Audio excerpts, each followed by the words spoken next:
RSS ने रामलीला मैदान में इस कॉन्स्टिट्यूशन को जलाया था। झारखंड में माइन चाहिए, बिहार में माइन चाहिए, मिलेगी। बंबई का एयरपोर्ट चाहिए, ले लो। मगर सच्चाई है कि आर्थिक तूफान आने वाला है। ये हमारे जो नए प्रधानमंत्री हैं, ये सीधा सामने मत्था टेक देते कि 50% की जो दीवार है, इसको हम पूरे देश में तोड़ के परे कर देंगे। वो सारे के सारे दरवाजे एक के बाद एक बंद कर देंगे। इस बार गले नहीं लगेंगे, इस बार नए टैरिफ लगाएंगे। 100 साल पहले महात्मा गांधी जी कांग्रेस पार्टी के प्रेसिडेंट बने थे और 150 साल पहले सरदार पटेल जी इस धरती पे पैदा हुए थे। गांधी जी, सरदार पटेल जी, ये कांग्रेस पार्टी के फाउंडेशन है, कांग्रेस पार्टी की नींव है। भाषण का मेरा एक प्लान था, मगर अजय लल्लू जी ने कुछ कह दिया तो अब मेरा प्लान डाइवर्ट हो गया है। अभी उन्होंने कहा कि मैं पिछड़ों के लिए, दलितों के लिए, आदिवासियों के लिए, गरीब लोगों के लिए काम कर रहा हूं।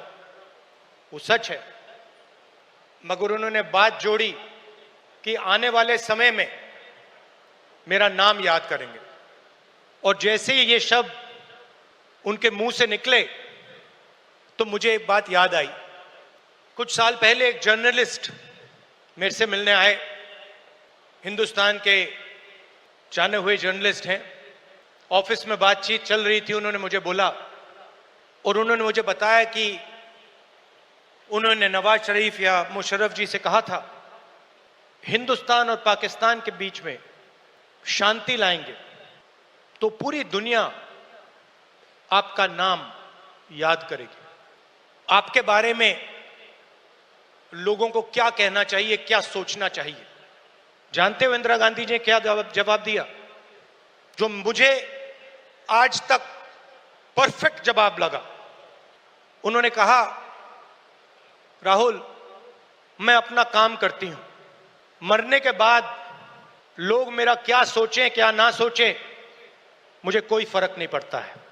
मुझे इंटरेस्ट अपने काम से है और अगर पूरी दुनिया मेरे मरने के बाद मुझे भूल जाए, वो भी मेरे लिए मंजूर है, अगर मैंने अपना काम पूरा किया। तो यही मेरी सोच है। लोग क्या सोचेंगे क्या नहीं सोचेंगे, मुझे कोई फर्क नहीं पड़ता। सच्चाई क्या है और मुझे क्या करना है, वो मैं करना चाहता हूं। तेलंगाना में हमने एक क्रांतिकारी कदम उठाया, जाति जनगणना। उससे कुछ महीने पहले मैंने पार्लियामेंट हाउस में भाषण दिया था।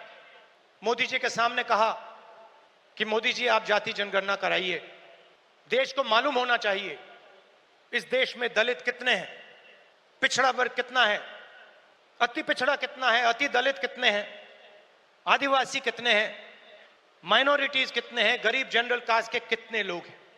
मुझे यह पता लगाना था कि इस देश में किसकी कितनी भागीदारी है। उस समय मैंने कहा था कि देश का एक्सरे होना चाहिए, पता लगाना चाहिए कि जो हमारे दलित, आदिवासी, पिछड़े वर्ग के लोग धूप में काम करते हैं, मजदूरी करते हैं, क्या सचमुच में उनकी इज्जत करता है।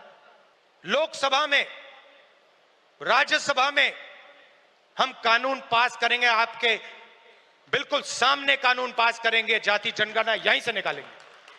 अब तेलंगाना में जाति जनगणना ने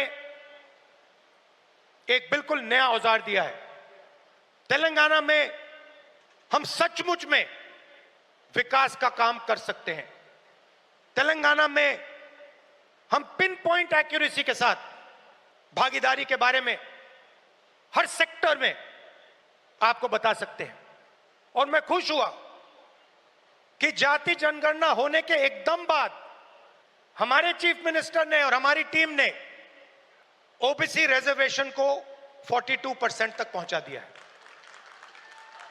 हम सुपर पावर की बात करते हैं, धन की बात होती है, भागीदारी की बात होती है, कॉर्पोरेट इंडिया की बात होती है, चाहे प्राइवेट अस्पताल हो, प्राइवेट एजुकेशन सिस्टम हो, 90% उसमें है ही नहीं। मोदी जी 24 घंटा पिछले वर्ग की बात करते हैं, दलितों की बात करते हैं, आदिवासियों वनवासियों की बात करते हैं, वो उनको वनवासी कहते हैं। मगर जब उनकी भागीदारी का सवाल आता है, जब उनके पार्टिसिपेशन का सवाल आता है, तो बीजेपी के लोग बिल्कुल चुप हो जाते हैं। तो ये तेलंगाना ने एक क्रांतिकारी कदम उठाया है और पूरे देश को रास्ता दिखाया है। और मैं फिर से दोहरा के कह रहा हूं, इस स्टेज से आप सब के साथ कह रहा हूं कि 50% की जो दीवार है, इसको हम पूरे देश में तोड़ के परे कर देंगे। हम दिल्ली में पूरे हिंदुस्तान के लिए करने जा रहे हैं। एससी एसटी सब प्लान की मैंने बात उठाई, क्रांतिकारी कानून लाए थे हम, इसको बीजेपी ने रद्द कर दिया है। एक के बाद एक हिंदुस्तान की सारी संस्थाओं पर यह आक्रमण कर रहे हैं। जहां भी आपको पहले दलितों को, पिछड़ों को, आदिवासियों को, गरीब जनरल कास्ट को जहां भी पहले जगह मिलती थी, वो सारे के सारे दरवाजे एक के बाद एक बंद कर रहे हैं। हिंदुस्तान के हर जात के युवा सेना में जा सकते थे, पेंशन मिलती थी, शहीद का दर्जा मिलता था, एक्स सर्विसमैन स्टेटस मिलता था, उसमें सब लोग जा सकते थे। खत्म कर दिया। आज हमारी सरकार युवाओं को कहती है कि अगर आप युद्ध में शहीद होगे और अगर आप अग्निवीर हो तो हम आपको ना पेंशन देंगे, ना शहीद का दर्जा देंगे। आपके साथ में जो लड़ रहा है उसको मिलेगा, मगर आपको नहीं मिलेगा। रास्ता किसके लिए बंद किया? गरीबों के लिए, गरीब जनरल कास्ट, दलित, पिछड़ा वर्ग, अति पिछड़ा वर्ग, आदिवासियों के लिए। पहले पब्लिक सेक्टर हुआ करता था, उसमें हर जात के लोग जा सकते थे। ये आप सबको, पूरे देश के युवाओं को रोजगार देते थे, अपॉर्चुनिटी देते थे। एक के बाद एक इनको बंद किया जा रहा है।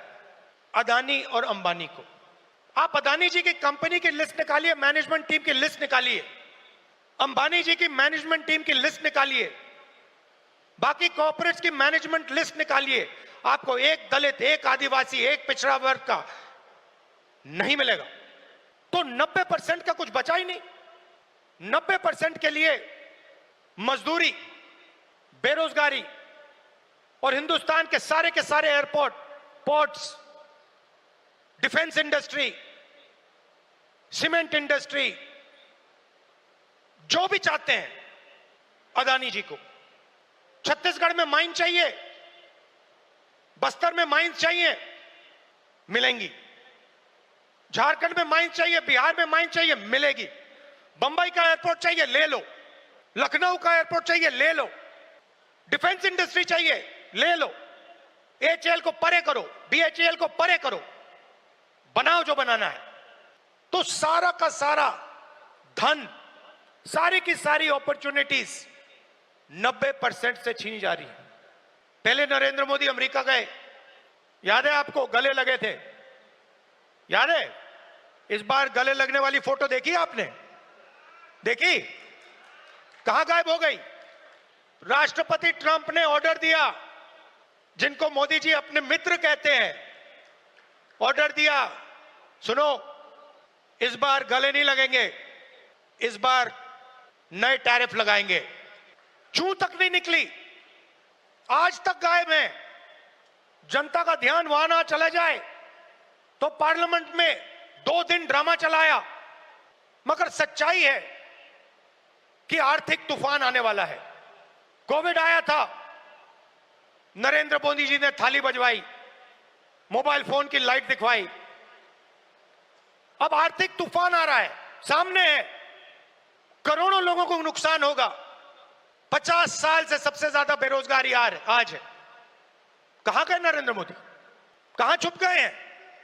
बांग्लादेश का राष्ट्रपति उल्टा बयान देता है और नरेंद्र मोदी जी उसके साथ बैठे हुए हैं, चुप, एक शब्द नहीं निकलता मुंह से। कहां गई 56 इंच की छाती? जब प्रधानमंत्री को कहना था, इंदिरा गांधी से एक बार किसी ने पूछा, डू यू लीन लेफ्ट और राइट, मतलब आप दाएं लीन करती हैं बाएं लीन करती हैं? इंदिरा गांधी जी ने कहा, मैं हिंदुस्तान की प्रधानमंत्री हूं, मैं ना दाएं लीन करती हूं ना बाएं लीन करती हूं, बीच में सीधी खड़ी रहती हूं। ये हमारे जो नए प्रधानमंत्री हैं, ये सीधा सामने मत्था टेक देते हैं। सच्चाई है हिंदुस्तान की, और विचारधारा की लड़ाई है। आप लोग हो सेना, बब्बर शेर। किसी ने कहा राहुल गांधी भारत जोड़ो यात्रा में चला। मैं आपसे सवाल पूछना चाहता हूं, क्या आपके बिना राहुल गांधी भारत जोड़ो यात्रा में चल सकता था क्या? बिहार के चुनाव में देखना, महाराष्ट्र के लोगों से पूछिए, आपको बताएंगे बीजेपी ने महाराष्ट्र में चुनाव कैसे जीता है, वो आपको बता देंगे किस प्रकार से जीता है। इलेक्शन कमीशन से हमने वोटर लिस्ट, महाराष्ट्र की वोटर लिस्ट हम पूछ पूछ के थक गए। आज तक इलेक्शन कमीशन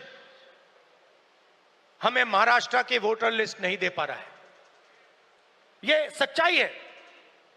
मगर आने वाले समय में यहां पे बदलाव आने वाला है। लोगों का मूड दिख रहा है। संस्थाओं पर आक्रमण होता है। अग्निवीर, अदानी अंबानी को देश का पूरा धन, यह सब कॉन्स्टिट्यूशन पर आक्रमण हो रहा है। कॉन्स्टिट्यूशन में कहीं नहीं लिखा है कि हिंदुस्तान का पूरा धन 2-3 लोगों के हाथ में होना चाहिए। कॉन्स्टिट्यूशन में कहीं नहीं लिखा है कि हिंदुस्तान की हर संस्था में एक संगठन आरएसएस के लोग होने चाहिए। इस कॉन्स्टिट्यूशन में कहीं नहीं लिखा है कि हिंदुस्तान की सब यूनिवर्सिटीज के वाइस चांसलर आरएसएस के होने चाहिए। इस कॉन्स्टिट्यूशन में कहीं नहीं लिखा है कि हिंदुस्तान की दूसरी भाषाओं को, तमिल को, बंगाली को दबाया जाना चाहिए। कहीं नहीं लिखा है।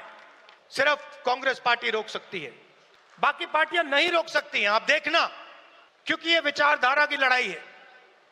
जिस पार्टी के पास विचारधारा नहीं है, क्लैरिटी नहीं है, वो बीजेपी, आरएसएस के सामने नहीं खड़ी हो सकती। जिस पार्टी के पास विचारधारा है, आरएसएस और बीजेपी का मुकाबला कर सकती है, और वो ही आरएसएस और बीजेपी को हराएगी। आजादी में हम सिर्फ अंग्रेजों से नहीं लड़े थे, हम अंग्रेज और आरएसएस की विचारधारा के खिलाफ लड़े थे। ये सारे जो आरएसएस के लोग हैं, इनकी विचारधारा फ्रीडम स्ट्रगल की विचारधारा नहीं है। जिस दिन कॉन्स्टिट्यूशन लागू हुआ था, जिस दिन यह किताब लिखी गई थी, उस दिन इस कॉन्स्टिट्यूशन के खिलाफ आरएसएस ने रामलीला मैदान में इस कॉन्स्टिट्यूशन को जलाया था कि हमारे देश का जो झंडा है वो तिरंगा होगा। सालों के लिए आरएसएस ने तिरंगा को सलूट नहीं मारा था। यह सच है। आज जो भी कहें, उनकी विचारधारा कॉन्स्टिट्यूशन के खिलाफ है। वो लोकतंत्र को खत्म करना चाहते हैं। वो हिंदुस्तान की सारी संस्थाओं को कंट्रोल करना चाहते हैं, और अंबानी, अदानी को हिंदुस्तान का पूरा धन पकड़ाना चाहते हैं। और हमारी विचारधारा कहती है कि यह देश हर जात का, हर धर्म का है, हर भाषा का है। इस देश की संस्थाएं, इस देश के इंस्टीट्यूशंस किसी एक संगठन के नहीं हैं, कांग्रेस पार्टी के नहीं हैं, इस देश की जनता के हैं, और इस देश की जनता को उन इंस्टीट्यूशन पर कंट्रोल होना चाहिए। यह लड़ाई चल रही है। लोकसभा में वक्फ बिल पास किया, फ्रीडम ऑफ रिलीजन पर आक्रमण है, कॉन्स्टिट्यूशन पर आक्रमण है। आपके पास भी आएंगे, तो आप यह मत सोचिए कि यह आप पर आक्रमण नहीं है, और यह एंटी कॉन्स्टिट्यूशन है और anti freedom of religion act है, और यह देश के सब लोगों को मालूम होना चाहिए। टिकाराम जूली हमारे सीएलपी हैं, राजस्थान के, दलित हैं, मंदिर गए थे। उनके मंदिर में जाने के बाद बीजेपी के नेताओं ने मंदिर को साफ करवाया, धुलवाया, और वो अपने आप को हिंदू कहते हैं। एक दलित व्यक्ति को मंदिर में जाने का अधिकार नहीं देते हैं, और जब जाता है तो फिर मंदिर को धुलवाते हैं। ये हमारा धर्म नहीं है, ये हमारा धर्म नहीं है। हम भी अपने आप को हिंदू कहलाते हैं, मगर ये हमारा धर्म नहीं है। हमारा धर्म वो है जो हर व्यक्ति का आदर करता है, हर व्यक्ति को रिस्पेक्ट देता है।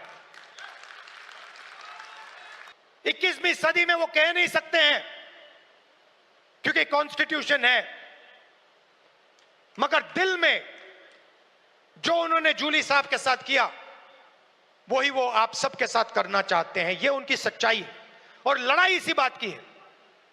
हमारे लिए सब लोग इंसान हैं, सब लोगों से हम मोहब्बत करते हैं, सब लोगों की हम रिस्पेक्ट करते हैं।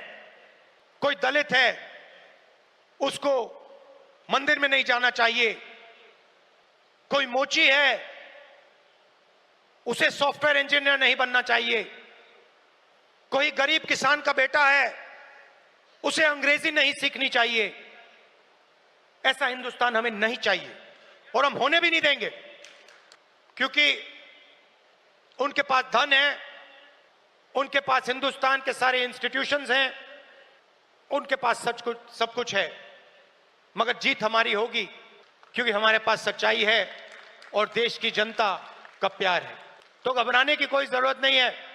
आप देखना आने वाले समय में कांग्रेस पार्टी, बीजेपी और आरएसएस का क्या करने जा रही है।